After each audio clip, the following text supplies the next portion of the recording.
Wir sind heute bei der Burg Albeck in Sulz am Neckar in Baden-Württemberg.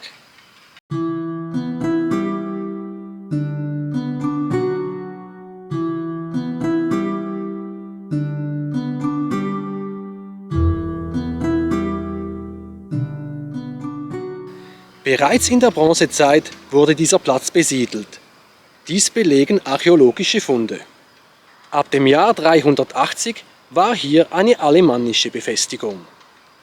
Was darauf folgte, das erfahrt ihr jetzt. Die alemannische Befestigung muss irgendwann zerstört oder aus anderen Gründen aufgegeben worden sein. Mehrere Jahrzehnte vor der ersten Jahrtausendwende wird nämlich ein Graf Alwig I. als Wiedererbauer erwähnt.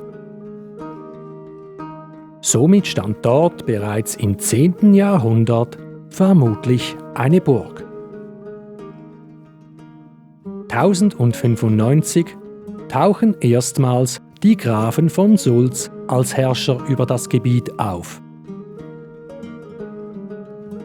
Wann der Machtwechsel vollzogen wurde und ob er durch Erbschaft, Kauf oder gar Eroberung zustande kam, ist nicht überliefert.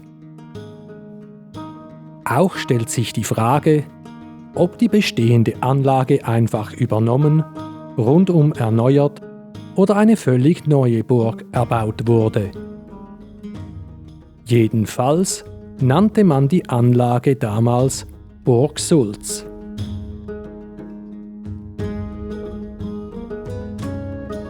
Mitte des 13. Jahrhunderts geht der Besitz durch Heirat an die Adelsfamilie von Geroldseck über.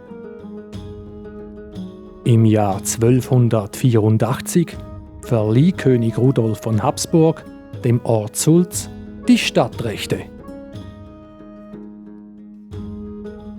Gegen Ende des 13. Jahrhunderts finden Bauarbeiten statt. Dabei erhält die Burg von den Geroldseckern ihre noch heute bestehende Form.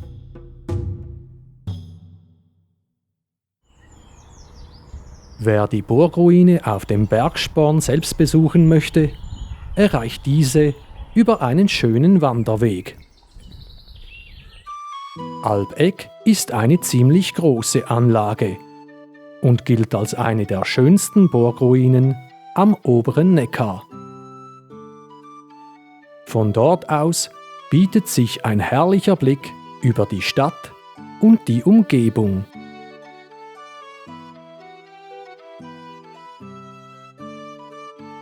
Von den heute noch erhaltenen Überresten ist wohl der große rechteckige Palas das auffälligste Bauwerk.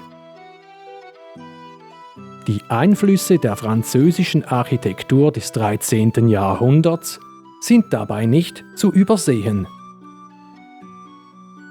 Die Außenmauern des Gebäudes samt ihrer gotischen Fenster sind noch 2 Stockwerke hoch erhalten. Ursprünglich war das Wohnhaus höher und war in den oberen Etagen ein Fachwerkbau, wie in einem historischen Stich zu sehen ist. Die spitzbogigen Zugangsportale waren teilweise mit Wappen geschmückt. Auch weitere architektonische Details wie die Sitzbänke in den Fensternischen oder die Überreste des großen Kamins sind noch zu sehen.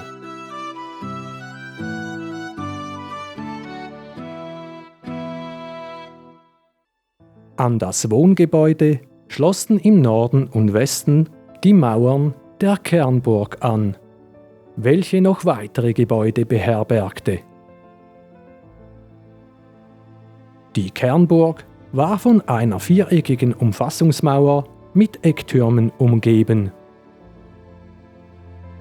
Innerhalb eines äußeren Mauerrings befand sich die Vorburg.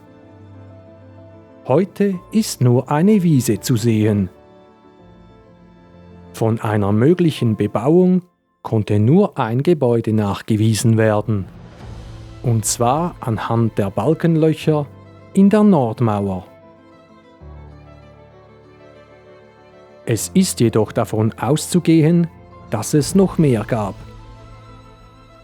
Weitere Überreste der Ringmauer sind daneben vor allem noch im Süden sichtbar.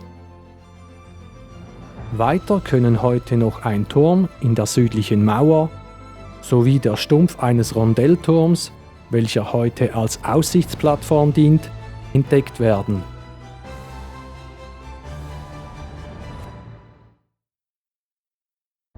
Die Burg wird im 14. und 15. Jahrhundert mehrere Male belagert. In der Fehde mit Bubenhofen 1414 wurde sogar die Stadt Sulz erobert.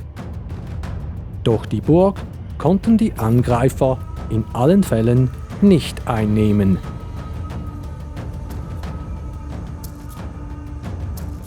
Dies sollte sich jedoch noch ändern. Graf Eberhard im Bart zog 1469 mit einem Heer bestehend aus 4000 Fußsoldaten und 400 Reitern vor die Burg. Es begann eine langwierige Belagerung, welche 2 Jahre dauern sollte. Im Oktober 1471 fällt Albegg und Burgherr Hans von Geroldseck wird samt 3 seiner Söhne gefangen genommen. Sie werden in der Folge in der Burg Hohenurach eingekerkert. 2 Jahre vergehen. Dann verzichten die Geroldsecker auf Burg und Herrschaft. Im Gegenzug erhalten sie von Eberhard von Württemberg eine finanzielle Entschädigung. Fortan wird die Burg durch einen Vogt verwaltet.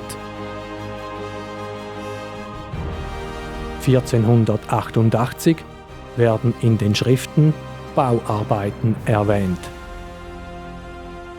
Welche Veränderungen vorgenommen wurden, bleibt allerdings unklar.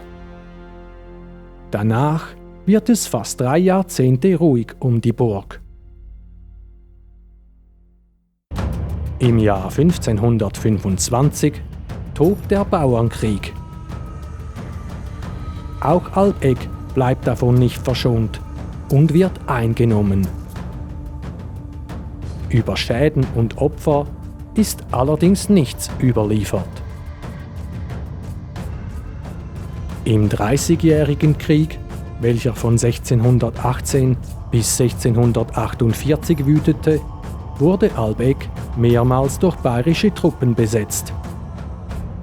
Die Schäden an der Burg behoben die Bewohner der umliegenden Dörfer im Frondienst.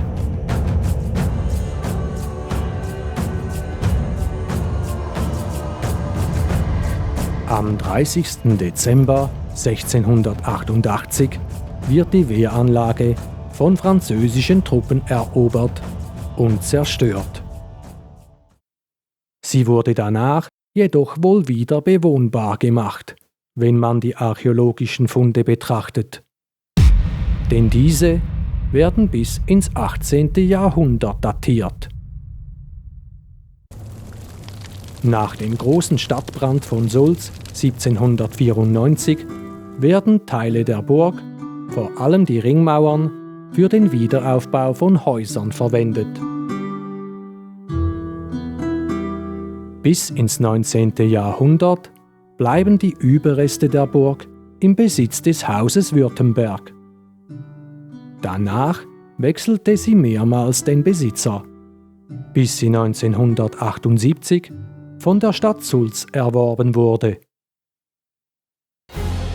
In den folgenden Jahrzehnten traten bei Begehungen und Sanierungsarbeiten immer wieder interessante Funde zutage, welche im Museum im Wasserschloss Glatt ausgestellt sind.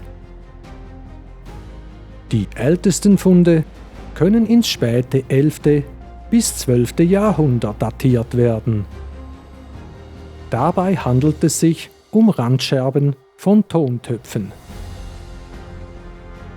An Kücheninventar wurden beispielsweise Dreifußpfannen, Henkeltöpfe und eine Schüssel geborgen. Diverse verzierte Ofenkacheln von mehreren Öfen zeugen von der Beheizung der Burg zu verschiedenen Zeiten. Eine größere Anzahl an Tafelgeschirr, wie ein Trinkbecher aus Ton, Fragmente von Gläsern und Flaschen aus Glas oder ein Messer mit Griffeinlagen aus Knochen geben Aufschluss über die Tischkultur über die Jahrhunderte. Darunter befindet sich auch ein Fragment eines Aquamaniles mit Widderkopf. Dies ist ein Gefäß, welches zum Händewaschen bei Tisch verwendet wurde. Weiter fand man unter anderem Pferdezubehör wie Steigbügel, metallenen Zierat, welcher einst an Kleidung oder Alltagsgegenständen prangte, und Teile von Tabakpfeifen. Die Datierung der Artefakte erstreckt sich vom 12. bis ins 18. Jahrhundert. Seit 1995 kümmert sich der Förderverein Burg Alteck um die Anlage. Und das sieht man, denn die Ruine ist sehr gepflegt. Es gibt mehrere Sitzmöglichkeiten und auch Grillstellen sind vorhanden. Das macht diese Ruine zu einem tollen Ausflugsziel.